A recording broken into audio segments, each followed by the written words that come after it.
ये है आपका अपना चैनल माई पोर्टल। साथियों, आज के वीडियो में हम बात करते हैं रीवैल्यूएशन 2023 कक्षा 5 और 8 की परीक्षा परिणाम के उपरांत पुनर्मूल्यांकन की क्या प्रक्रिया है। और आज के इस वीडियो में विशेषकर हमने उस पार्ट को कवर करने की कोशिश की है कि जिला परियोजना समन्वयक और प्राचार्य डाइट के द्वारा क्या कार्रवाई की जाएगी। वीडियो में हम आपको बताएंगे राज्य शिक्षा केंद्र के आदेश को, और इसके साथ साथ ऑनलाइन चलेंगे और देखेंगे किस तरह से हेड एवल्यूटर मैपिंग होगी, और अगर बच्चे आपको नहीं दिखते हैं तो उसका क्या सॉल्यूशन है। और इसके साथ साथ ये भी देखेंगे क्या सावधानियां रखना है। सबसे पहले राज्य शिक्षा केंद्र के उस आदेश को देख लेते हैं जिसके तहत रीवैल्यूएशन किया जा रहा है, और उसके बाद ऑनलाइन पोर्टल पर चलते हैं और देखते हैं मैपिंग और मार्क एंट्री की प्रोसेस को। रिवैल्यूएशन के लिए जो पत्र है वो 8 मई का है और पत्र क्रमांक है 2028, और इसके अंतर्गत विस्तृत दिशा निर्देश दिए गए हैं कक्षा 5 में और 8वीं के वार्षिक परीक्षा सत्र 23-24 परीक्षा परिणाम उपरांत पुनर्मूल्यांकन की प्रक्रिया के संबंध में। पत्र को आप डिस्क्रिप्शन बॉक्स से भी डाउनलोड कर सकते हैं। विद्यालय द्वारा की जाने वाली प्रक्रिया पूर्ण हो जाने के उपरांत अब हम बात कर लेते हैं जिला परियोजना समन्वयक एवं प्राचार्य डाइट के द्वारा की जाने वाली कार्रवाई के संबंध में। और इसमें जो निर्देश दिए गए हैं एक बार उसको देख लेते हैं। पहला है कि उत्तर पुस्तिकाओं की पुनर्मूल्यांकन की प्रक्रिया जिला परियोजना समन्वयक एवं प्राचार्य डाइट के समन्वय से दिनांक 22 मई 2024 तक पूर्ण कराई जाए।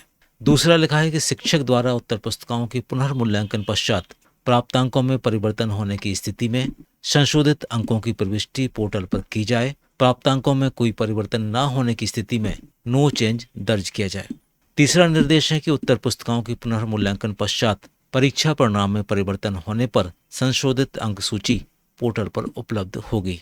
चौथा बिंदु है कि पुनर्मूल्यांकन प्रक्रिया के दौरान ही परीक्षार्थियों के माध्यम विषय उपस्थिति अनुपस्थिति प्रविष्टि में संशोधन करने की सुविधा जिला परियोजना समन्वयक के लॉगिन पर उपलब्ध रहेगी। कहने का तात्पर्य यह है कि अगर बच्चा प्रेजेंट और एब्सेंट किसी त्रुटि बस हो जाता है तो उसको संशोधित कराने के लिए डीपीसी स्तर पर सुविधा उपलब्ध कराई गई है।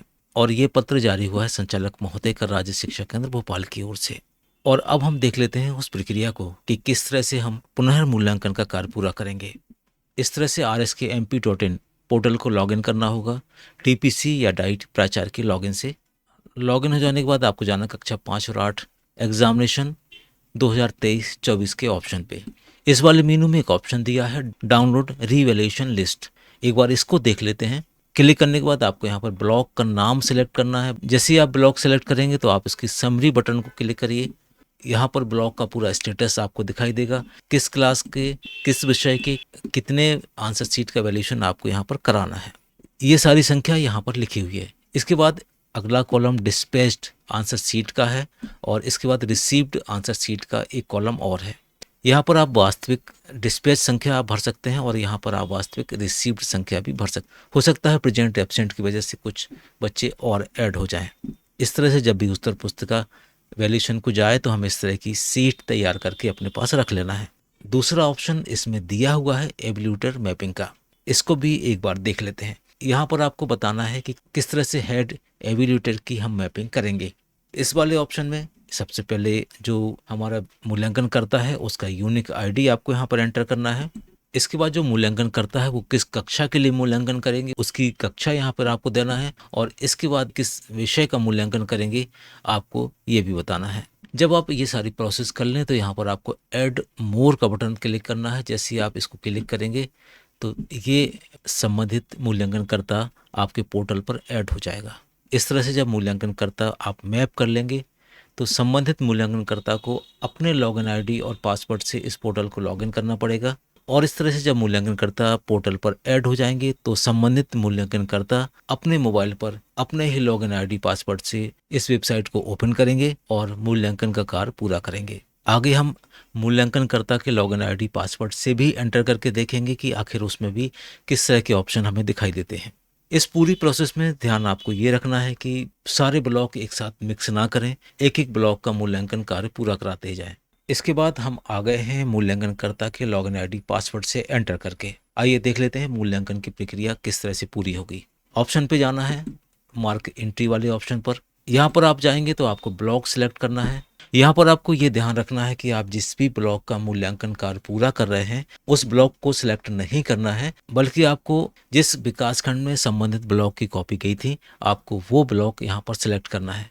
आपको और स्पष्ट कर देते हैं कि जिस भी विकासखंड का मूल्यांकन आप करना चाहते हैं यहाँ पर उस विकासखंड को ना सिलेक्ट करके उस विकासखंड का नाम सिलेक्ट करिए जहाँ पर इस विकासखंड की कॉपी मूल्यांकन के लिए गई थी। जैसे ही आप विकासखंड सिलेक्ट करेंगे तो आपके सामने बच्चों की लिस्ट यहाँ पर अपेयर हो जाएगी। जिस भी बच्चे का आप मूल्यांकन कर रहे हैं उसका रोल नंबर आप सर्च ऑप्शन में डालेंगे। जैसे ही आप सर्च ऑप्शन में डालेंगे तो उसी बच्चे का डेटाबेस आपको यहाँ पर दिखाई देगा।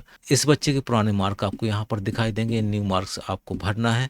अगर आपके द्वारा वैल्यूएशन में बच्चे के मार्क चेंज नहीं होते हैं तो आपको यहाँ पर नो चेंज करना है, और अगर मार्क चेंज होते हैं आपके हिसाब से तो यहाँ पर चेंज बटन है, आप इसको एक बार क्लिक करेंगे। जैसे आप इसको क्लिक करेंगे तो आपके सामने पूरी सीट ओपन हो जाएगी और इस सीट के हिसाब से आप उस बच्चे की मार्क की एंट्री पूरी कर सकते हैं।